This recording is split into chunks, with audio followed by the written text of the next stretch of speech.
Online सट्टेबाजी app से जुड़ी बड़ी खबर है। इस मामले में बड़ी सफलता हाथ लगी है। सूत्रों के मुताबिक सट्टेबाजी ऐप के प्रमोटर और मुख्य आरोपी सौरभ चंद्राकर को दुबई में गिरफ्तार कर लिया गया है। सूत्र ये भी बता रहे हैं कि ये कार्रवाई इंटरपोल के रेड कॉर्नर नोटिस के आधार पर हुई है, जिसे ईडी के अनुरोध पर जारी किया गया था। इस मामले में ईडी और विदेश मंत्रालय के साथ गृह मंत्रालय ने मिलकर एक बड़ी कार्रवाई को अंजाम दिया।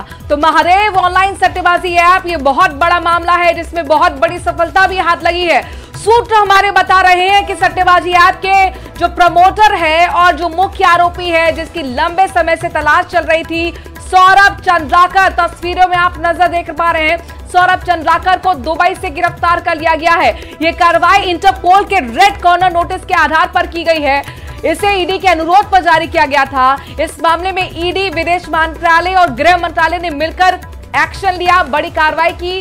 जाहिर तौर पर बहुत बड़ी सफलता कही जा सकती है। इस पूरे मामले में आपने देखा किस तरह की राजनीति भी हावी थी। महादेव ऑनलाइन सट्टेबाजी ऐप से जुड़े मामले में बड़ा एक्शन हुआ है, बड़ी सफलता हाथ लगी है। सट्टेबाजी ऐप का जो प्रमोटर है, मुख्य आरोपी है सौरभ चंद्राकर, जिसकी लंबे समय से ईडी तलाश कर रही थी, दुबई से इसे गिरफ्तार आखिर कर लिया गया है। सूत्रों के मुताबिक यह कार्रवाई इंटरपोल के रेड कॉर्नर नोटिस के आधार पर की गई है। ईडी का अनुरोध था, इस पर यह रेड कॉर्नर नोटिस जारी किया गया था और उसी पर अब आखिरकार यह कार्रवाई हुई, गिरफ्तारी हुई, दुबई से गिरफ्तारी हुई है। ईडी और विदेश मंत्रालय के साथ गृह मंत्रालय ने मिलकर बड़ा एक्शन लिया है। तो जब कभी भी किसी दूसरे देश से गिरफ्तारी होती है तो जाहिर तौर पर गृह मंत्रालय और ईडी इसमें पूरी तरह से सक्रिय होता है। एक बड़ी लंबी चर्चा होती है, पूरी प्रोसेसिंग होती है और आखिरकार ये गिरफ्तारी बड़ी सफलता ईडी की कही जा सकती है, गृह मंत्रालय की कही जा सकती है। शंकर आनंद हमारे संवाददाता इस खबर पर ज्यादा जानकारी के साथ जुड़ गए हैं। शंकर, बहुत बड़ी ये गिरफ्तारी, बहुत बड़ी सफलता किस तरह से मुमकिन हुआ, जरा ये बताइए। वाकई में आपने सही कहा है कि निश्चित तौर पे ये भारत देश के लिए एक बहुत बड़ी सफलता है। और भारतीय जांच एजेंसियों की अगर बात करें तो केंद्रीय जांच एजेंसी ईडी की पहल पर इंटरपोल के द्वारा इस गिरफ्तारी को अंजाम दिया गया है। और जिस तरह से सौरभ चंद्राकर की बात करें तो ये तकरीबन 6,000 करोड़ का जो मनी लॉन्ड्रिंग का मामला है, उस मामले में इसकी गिरफ्तारी हुई है। और जिस तरह से महादेव सट्टा ऐप मामले में इसको पिछले काफी समय से तलाशा जा रहा था, हालांकि इस मामले की जानकारी जांच एजेंसी को थी कि ये पिछले काफी समय से दुबई में रह करके भारत के कई राज्यों में अपना नेटवर्क स्थापित किया और महादेव सट्टा ऐप के माध्यम से तकरीबन 6,000 करोड़ से ज्यादा के मनी लॉन्ड्रिंग के मामलों को अंजाम दिया था। तो इस मामले में जांच एजेंसी लगातार प्रयास कर रही थी कि इसकी जल्द से जल्द गिरफ्तारी हो और इसके द्वारा जांच एजेंसी ईडी के द्वारा इस मामले की जानकारी सीबीआई के माध्यम से इंटरपोल को दी गई थी और इंटरपोल के द्वारा ये गिरफ्तारी की गई है। तो अब जांच एजेंसी के द्वारा अब ये प्रयास किया जा रहा है कि जितना जल्द से जल्द उसे सौरभ चंद्राकर को दुबई से भारत में प्रत्यर्पण कराया जाए, उसे कानूनी तौर पर भारत लाया जाए। तो इसके लिए अब तमाम प्रयास जो है वो किया जा रहा है। शंकर आनंद, इसके लिए भी लंबी कानूनी प्रक्रिया होगी क्या? उसमें कोई चैलेंज भी आपको नजर आ रहा है या अब सब कुछ स्मूथली होने वाला है? जिस तरीके से ईडी के अनुरोध पर रेड कॉर्नर नोटिस जारी किया गया और कम से कम अब गिरफ्त में आ चुका है। निश्चित तौर पर देखिए, जिस तरह से जांच एजेंसी ईडी के द्वारा इस मामले पर कई अन्य आरोपियों के भी खिलाफ कार्रवाई की गई थी और इस मामले पर जो कनेक्शन है छत्तीसगढ़, मध्य प्रदेश, महाराष्ट्र और इसके साथ साथ कई राज्यों में जो इसके कनेक्शन है वो निकल के सामने आए थे। तो इसी मामले की गंभीरता को देखते हुए जांच एजेंसी ईडी के द्वारा सीबीआई को खत लिखा गया था। और सीबीआई जो होती है वो इंटरपोल की नोडल एजेंसी है। जो भारत देश में इंटरपोल की जो नोडल एजेंसी है वो सीबीआई है। तो इसलिए इस मामले की जानकारी केंद्रीय गृह मंत्रालय के माध्यम से सीबीआई और सीबीआई के माध्यम से इंटरपोल को भेजा गया था और कहा गया कि सौरभ चंद्राकर वो भारत में कई राज्यों में इसकी तलाश हो रही है और वो दुबई में रह करके भारत में वहां पे भारत के अंदर में कई राज्यों में महादेव सट्टा ऐप के माध्यम से मनी लॉन्ड्रिंग के मामलों को अंजाम दे रहा है। तो इसकी जल्द से जल्द गिरफ्तारी होनी चाहिए। तो इसी मामले की गंभीरता को देखते हुए सौरभ चंद्राकर को दुबई में गिरफ्तार किया गया है और दुबई में गिरफ्तारी होने के बाद अब आगे उसे भारत में प्रत्यर्पण कराने के लिए तमाम जो औपचारिक तौर पे जो कार्रवाई है वो उसको पूरा आगे किया जाएगा। वक्त लगता है शंकर? देखिए, इसको भारत में लाने में थोड़ा सा वक्त जरूर लगेगा क्योंकि जो एक अंतर्राष्ट्रीय कोर्ट है, अंतर्राष्ट्रीय स्तर के कोर्ट के माध्यम से उसे भारत में लाया जाएगा और उसके लिए कानूनी प्रावधान जो है वो लाया जाएगा। लेकिन इतना तो स्पष्ट है कि उसे भारत में लाने में दुबई से बहुत ज्यादा दिक्कत नहीं होगी क्योंकि दुबई से भारत की जो प्रत्यर्पण संधि वो पहले से तय है और भारत के साथ में जो संधि है उसके मुताबिक उसका जल्द से जल्द उसको यहाँ पे लाया जा सकता है। तो एक तरह से कह सकते हैं कि इसमें तकरीबन महीना 2 महीना का वक्त आराम से लग जाएगा और उसके बाद ही स्पष्ट तौर पे हो पाएगा कि कितना जल्द से जल्द इसे लाया जा सकता है। और जाहिर तौर पर चूंकि कई नामी हस्तियां, कई बड़े चेहरे भी इस पूरे ऐप का जो पूरा घोटाला था इस मामले में सामने आए थे, तो जाहिर तौर पर गिरफ्तारी बहुत बड़ी सफलता कही जा सकती है। कई राज पे पर्दा उठेगा। शुक्रिया शंकर आनंद, तमाम जानकारी हम तक पहुंचाने के लिए। जोधपुर से बड़ी खबर आ रही है। यहां पर गैस पाइपलाइन में लीकेज का मामला सामने आया है। सालावास विवेक बिहार में लीकेज हुआ है। स्थानीय लोगों में दहशत का माहौल है। कंपनी को इस बारे में जानकारी दी गई है। विशेषज्ञ मौके के लिए रवाना हुए हैं। गैस पाइपलाइन में लीकेज एक बड़ा खतरा भी होता है। जोधपुर से बड़ी खबर है जहां पर गैस पाइपलाइन में लीकेज हुआ है। जाहिर तौर पर आसपास के जो लोग रह रहे हैं, खासतौर पर सालावास विवेक बिहार में ये जो लीकेज हुआ, यहां पर रहने वाले लोगों के बीच, बाशिंदों के बीच दहशत का माहौल बन गया है। कंपनी को इस बाबत जानकारी दे दी गई है और ऐसे में किस तरीके से इस पर काबू पाया जाए, क्या वहां पे लोगों को हटाने के लिए अब कोशिशें होंगी, ये देखना होगा। जाहिर तौर पर जो विशेषज्ञ हैं इस चीज को बेहतर तरीके से समझते हैं, मौके से उन्हें रवाना उनको कर दिया गया है ताकि वहां पर पहुंचे और किस तरीके से वहां पर चीजों को अंजाम देना है इसके लिए कार्रवाई शुरू की जाए। ये आप तस्वीरें देख रहे हैं, गैस पाइपलाइन है जहां लीकेज हुआ है। जोधपुर से खबर है और सालावास विवेक बिहार जहां पर लीकेज की जानकारी मिल रही है। चंद्रशेखर हमारे संवाददाता इस खबर पर ज्यादा जानकारी के साथ जुड़ गए हैं। चंद्रशेखर, ये जो लीकेज है कहाँ कुल मिलाकर ये जो सालावास विवेक बिहार है, कितनी बड़ी आबादी होगी, क्या इनको यहाँ से हटाने का काम शुरू हुआ है? और देखिए, ये जो एजीसी कंपनी की गैस पाइपलाइन जो जोधपुर शहर में डालती है, दरअसल जो है गैस सप्लाई करने का यहाँ पे काम किया जाता है। तो सालावास क्षेत्र और विवेक बिहार क्षेत्र में जो है गैस लीकेज की सूचना मिली थी। उसके बाद कंपनी के जो विशेषज्ञ है वो मौके के लिए रवाना हुए। अब मौके पर पहुंच चुके हैं और यहाँ पर जो है लाइन को दुरुस्त करने का काम शुरू किया जा रहा है। बताया जा रहा है कि यहाँ पर किसी निर्माण के दौरान जो किसी ने जो है गैसी फावड़ा चलने की वजह से जो कहीं ना कहीं जो सतलज की लाइन हुई है, फिलहाल जो है उसको दुरुस्त करने का काम शुरू किया जा चुका है। और चूंकि ये बहुत बड़ा लीकेज नहीं है तो उन्होंने जो क्षेत्र में जो लोग डरे हुए थे उनको समझाया कि इसमें डरने की कोई आवश्यकता नहीं है, थोड़ी देर में जो है लीकेज बंद कर दिया जाएगा, ये बताया गया। जी शुक्रिया चंद्रशेखर, तमाम जानकारी हम तक पहुंचाने के लिए। अपडेट जो चंद्रशेखर ने दिया है वो राहत की खबर जरूर कही जा सकती है कि यहाँ पर कहा जा रहा है कि जो गैस लीकेज हो रहा है उसे जल्द ही इस पर काबू भी पा लिया जाएगा। लोगों को भी समझाइश की जा रही है कि खतरे की बात नहीं है। एससीओ की मीटिंग से पहले पाकिस्तान एक बार फिर दहल गया है। पाकिस्तान के बलूचिस्तान में एक कोयला खदान में बड़ा हमला हुआ है। बलूचिस्तान के क्वेटा में हथियारबंद लोगों ने कोयला खदान पर हमला बोला, जिसमें 20 लोगों की मौत की खबर है। घटना गुरुवार रात की है। यहां स्थित जुनैद कोयला कंपनी के खदानों पर हथियारबंद लोगों ने हमला बोल दिया। अभी तक किसी ने हमले की जिम्मेदारी नहीं ली है। बलूचिस्तान पाकिस्तान से खबर है एससीओ की मीटिंग, लेकिन उससे पहले पाकिस्तान एक बार फिर दहल उठा। यहां बलूचिस्तान में कोयला खदान में बड़ा हमला हुआ। क्वेटा में हथियारबंद लोगों ने कोयला खदान पर हमला किया। इसमें 20 लोगों की मौत की खबर मिल रही है। रात की ये घटना जुनैद कोयला कंपनी के खदानों पर हथियारबंद लोगों ने हमला बोला और अभी तक बड़ी बात यह है कि किसी ने हमले की जिम्मेदारी नहीं ली है।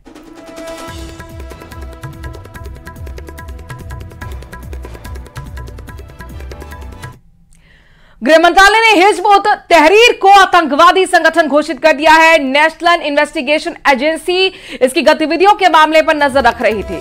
तमिलनाडु समेत दक्षिण भारत के कई राज्य इस मॉड्यूल के निशाने पर थे। इस बीच तमिलनाडु में नेशनल इन्वेस्टिगेशन एजेंसी ने हिजब उत तहरीर के मॉड्यूल के सदस्य फैज उल रहमान को गिरफ्तार किया। चेन्नई में आरोपी फैज उल रहमान के घर पर छापेमारी हुई थी, जिसमें एनआईए को कई डिजिटल डिवाइस, कागजात और संदिग्ध सामान मिला। आरोपी फैज अलगाववाद को बढ़ावा देने और कश्मीर को आजाद कराने के लिए पाकिस्तान से सैन्य सहायता लेने के मामले में गिरफ्तार हुआ है। दूसरे आरोपियों के साथ सक्रिय रूप से ये जुड़ा हुआ था। अब तक आपको बताएं कि इस मामले में 7 लोगों की गिरफ्तारी हो चुकी है।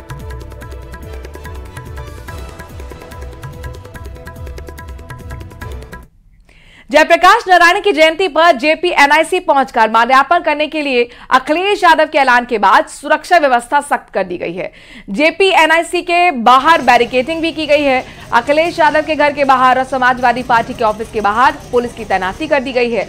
अखिलेश यादव के घर के बाहर बैरिकेडिंग करने पर समाजवादी पार्टी के कार्यकर्ताओं ने हंगामा भी किया, तो वहीं प्रशासन ने Jayaprakash Narayan international convention centre के गेट को टीन शेड लगवाकर कवर कर दिया है।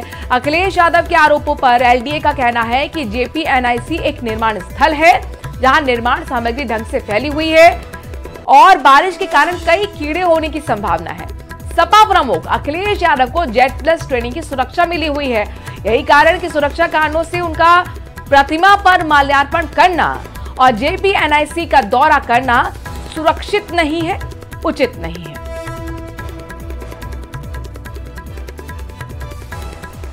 तो अखिलेश के घर के बाहर बैरिकेडिंग कर दी गई है। जेपी एनआईसी के गेट पर टीन शेड लगा दिया गया है। देर रात अखिलेश यादव पहुंचे थे, यहां पर सुरक्षा व्यवस्था सख्त है। अखिलेश के घर के बाहर भी बैरिकेडिंग लगा दी गई है। दरअसल साफ तौर पर यहां पर जांच एजेंसी की तरफ से कही गई है, सुरक्षा एजेंसी की तरफ से कहा गया है, चूंकि जेट सुरक्षा प्राप्त है अखिलेश यादव को, लिहाजा यहां पर जेपी एनआईसी में निर्माण कार्य चल रहा है। यहां पर उनका पहुंचना सुरक्षा पर एक बड़ा सवाल खड़ा कर सकता है, उचित नहीं है, यह हवाला दिया गया। लेकिन यहां पर देखिए किस तरीके से समाजवादी पार्टी के कार्यकर्ता आग बबूला हो गए, जमकर यहां पर सड़कों पर नारेबाजी की गई है। लिहाजा सुरक्षा व्यवस्था को बढ़ाते हुए बैरिकेडिंग लगा दी गई है। इस बार प्रशासन ने पहले ही, जब बीते 2 दिनों पहले सपा मुख्यालय द्वारा एक पत्र जारी कर ये अनुमति मांगी गई कि जयप्रकाश नारायण की जयंती के मौके पर सपा मुखिया Akhilesh Yadav JP NIC centre पहुंचेंगे और वहां पर माल्यार्पण करेंगे, तो उन्हें अनुमति तो नहीं दी गई, लेकिन जेपी एनआईसी सेंटर में टीन शेड लगाकर दीवारों को ऊंचा जरूर कर दिया गया ताकि इस बार सपा मुखिया अखिलेश यादव उसको न कूद पाएं।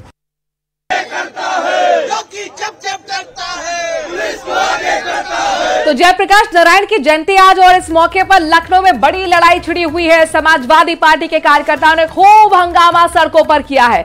इस प्रदर्शन के बाद लगातार बयानबाजी भी हो रही है। समाजवादी पार्टी के महासचिव राम गोपाल यादव ने सरकार पर निशाना साधा है।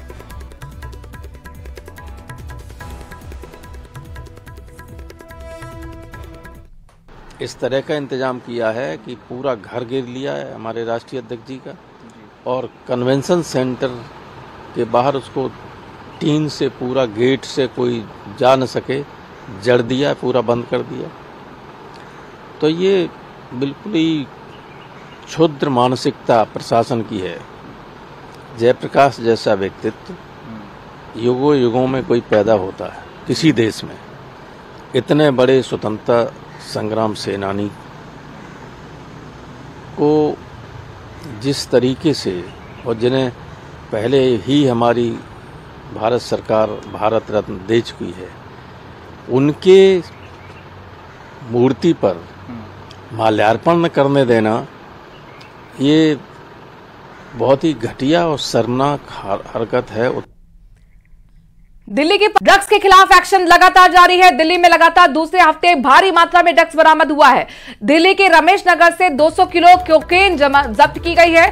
पकड़ी गई ड्रग्स की कीमत 200 करोड़ रुपए बताई जा रही है। हैरान कर देने वाली बात इसमें यह है कि शातिर तस्करों ने 2000 करोड़ के ड्रग्स को नमकीन के सील बंद पैकेट में छिपा कर रखा हुआ था, जिससे किसी को कोई शक ना हो। लेकिन स्पेशल सेल ने अंतर्राष्ट्रीय ड्रग्स के गैंग का पर्दाफाश किया। सूत्रों के मुताबिक पुलिस ने 2 लोगों को पकड़ा है, जिनसे पूछताछ की गई है। गोदाम के मालिक से भी अब पूछताछ की गई है।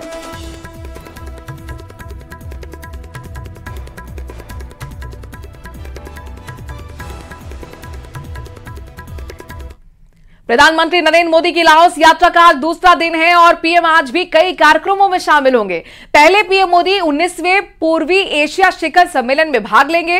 प्रधानमंत्री मोदी कई द्विपक्षीय बैठकों में भी हिस्सा लेंगे, जहां पर विभिन्न मुद्दों पर अपने समकक्ष के साथ चर्चा करेंगे। आखिर में प्रधानमंत्री मोदी की लाओस के राष्ट्रपति के साथ मुलाकात तय है। इसके साथ ही उनकी लाओस यात्रा पूरी हो जाएगी। एक दिन पहले इंडिया आसियान सम्मेलन में प्रधानमंत्री मोदी की जापान और न्यूजीलैंड के प्रधानमंत्रियों के साथ भी द्विपक्षीय बातचीत हुई थी। पीएम ने जापान से पुराने रिश्तों को अहम बताया था, तो वहीं न्यूजीलैंड के साथ ऊर्जा और तकनीक के क्षेत्र में सहयोग बढ़ाने पर बात हुई। प्रधानमंत्री मोदी लाओस के राष्ट्रपति से मुलाकात के बाद आज ही स्वदेश वापसी करेंगे।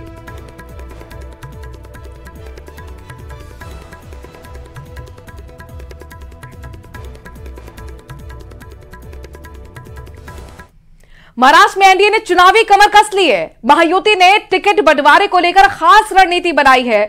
गृह मंत्री अमित शाह की निगरानी में महायुति की इस रणनीति को आखिरी रूप दिया जाएगा। खबरों के मुताबिक पुणे, मुंबई और विदर्भ की 30 से ज्यादा सीटें जहां महाविकास आघाड़ी के बीच बड़ा मतभेद है, वहां महायुति सबसे पहले उम्मीदवारों के नाम का ऐलान करेगी और वहां सबसे मजबूत उम्मीदवारों को उतारा जाएगा, जिसमें मुंबई की 6 सीट, पुणे में 3 और विदर्भ में 5 सीटें प्रमुख हैं। मुंबई की आधा दर्जन अल्पसंख्यक बहुल्य सीटों पर जहां कांग्रेस और शिवसेना दोनों अपनी दावेदारी पेश कर रहे हैं, इस कलह का फायदा उठाने की रणनीति पर महायुति काम कर रही है। मराठा समुदाय और ओबीसी समुदाय के बीच सामंजस्य और बागी उम्मीदवारों को मनाने के लिए खास रणनीति तैयार की जा रही है। साथ ही महाराष्ट्र सरकार की ओबीसी को बड़ा तोहफा देने की भी तैयारी है।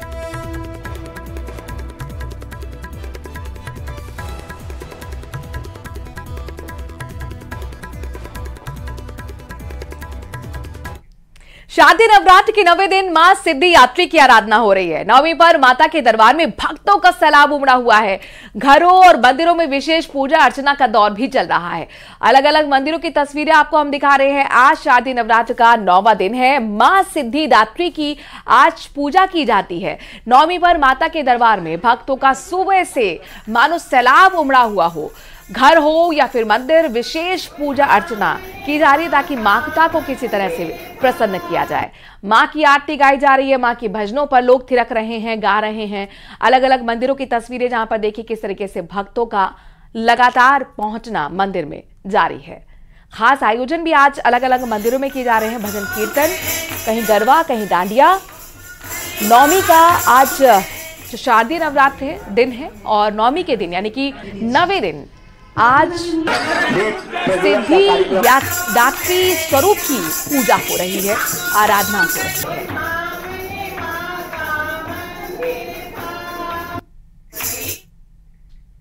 वहीं हिमाचल प्रदेश के बिलासपुर में केंद्रीय मंत्री और बीजेपी के राष्ट्रीय अध्यक्ष जेपी नड्डा ने माता नैना देवी मंदिर में जाकर पूजा अर्चना की। इस दौरान जेपी नड्डा ने कन्या पूजन भी किया। आज कन्या पूजन का विशेष महत्व है। छोटी छोटी कन्याओं को आज खाना खिलाया जाता है, उनके चरण स्पर्श किए जाते हैं और उनमें माँ का स्वरूप देखा जाता है कि माँ इन्हीं में विराज है। और जाहिर तौर पर मां का आशीर्वाद आज लेने के लिए कन्या पूजन का काफी महत्व हमेशा से सनातन धर्म में रहा है। बिलासपुर की तस्वीरें हैं, हिमाचल की तस्वीरें हैं जहां पर देखिए बीजेपी के राष्ट्रीय अध्यक्ष और केंद्रीय मंत्री जेपी नड्डा आज नैना देवी मंदिर भी पहुंचे। पूजा अर्चना की तस्वीर, 2 तस्वीर हैं और पहली तस्वीर में आप देख सकते हैं कन्या पूजन भी आज यहाँ पर किया गया है। अपने हाथों से खाना परोसते हुए देते हुए जेपी नड्डा की पहली तस्वीर और दूसरी तस्वीर नैना मंदिर की आई है। नैना देवी मंदिर जो कि आस्था का बड़ा केंद्र है, वहां पर जाकर पूजा अर्चना करते हुए जेपी नड्डा।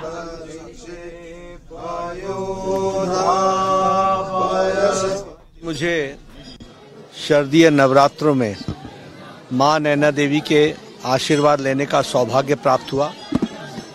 आज शारदीय नवरात्रों की 9वीं है। मां दुर्गा का आशीर्वाद हम सबको मिला है और ऐसे पुण्य दिन, ऐसे पवित्र दिन पर मां नैना देवी का आशीर्वाद लेने का मुझे सौभाग्य प्राप्त हुआ। मैं और मेरे सभी साथियों को मां नैना देवी माता के दर्शन करके नई स्फूर्ति, नई ऊर्जा समाज, देश के कल्याण के लिए हमको मिली है। बीकानेर में नवरात्र पर केंद्रीय कानून मंत्री अर्जुन मेघवाल ने कन्या पूजन किया।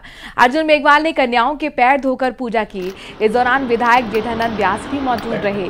केंद्रीय मंत्री मेघवाल ने कहा कि कन्या पूजन की संस्कृति बरसों पुरानी है, सभी को नारी का सम्मान करना चाहिए। महानवमी पर गोरक्षनाथ मंदिर में भी यूपी के मुख्यमंत्री योगी आदित्यनाथ ने विशेष पूजा अर्चना की। मुख्यमंत्री ने कन्या पूजन भी किया। हर साल मुख्यमंत्री 9 दिन गोरक्षनाथ मंदिर में ही रहते हैं, पूजा अर्चना करते हैं और इसी दौरान महानवमी की तस्वीरें आपको हम दिखा रहे हैं गोरक्षनाथ मंदिर की, जहां पर मुख्यमंत्री देखिए किस तरीके से कन्या पूजन कर रहे हैं। बड़ी सी थाल में कन्या के पैर धोते हुए और जाहिर तौर पर तिलक लगाते हुए तस्वीरें गोरखनाथ मंदिर की सामने आई हैं। जयप्रकाश नारायण की जयंती पर जेपीएनआईसी पहुंचकर माल्यार्पण करने के बाद अखिलेश यादव ने ऐलान जो किया उसके बाद सुरक्षा व्यवस्था को सख्त कर दिया गया है। जेपीएनआईसी के बाहर बैरिकेडिंग लगाई गई है। अखिलेश यादव के घर के बाहर और समाजवादी पार्टी के ऑफिस के बाहर पुलिस की तैनाती कर दी गई है। अखिलेश यादव के घर के बाहर बैरिकेडिंग करने पर समाजवादी पार्टी के कार्यकर्ताओं ने जमकर हंगामा किया है। तो वहीं प्रशासन ने जयप्रकाश नारायण के इंटरनेशनल कन्वेंशन सेंटर के गेट को 3 शेड लगाकर कवर कर दिया। अखिलेश यादव के आरोपों पर एलडीए का कहना है कि जेपीएनआईसी एक निर्माण स्थल है जहां निर्माण सामग्री ढंग से फैली हुई है और बारिश की वजह से कई कीड़े होने की भी संभावना है। सपा प्रमुख अखिलेश यादव को जेड प्लस सुरक्षा है और ऐसे में वहां पर उनका जाना सुरक्षा कारणों की वजह से खतरा पैदा हो सकता है। अखिलेश घर के बाहर यहाँ पर देखिए किस तरह से बैरिकेडिंग लगाई गई, तस्वीर आपके सामने। अखिलेश यादव भी आपको नजर आ रहे हैं और माना जा रहा है कि कुछ ही देर में कार्यकर्ताओं को भी संबोधित करेंगे। सीधी तस्वीरें आपको यूपी के लखनऊ की दिखा रहे हैं, जहां पर इस वक्त समाजवादी पार्टी के कार्यकर्ता सड़कों पर उतर आए हुए हैं। पूरा मामला आज जेपीएनआईसी पर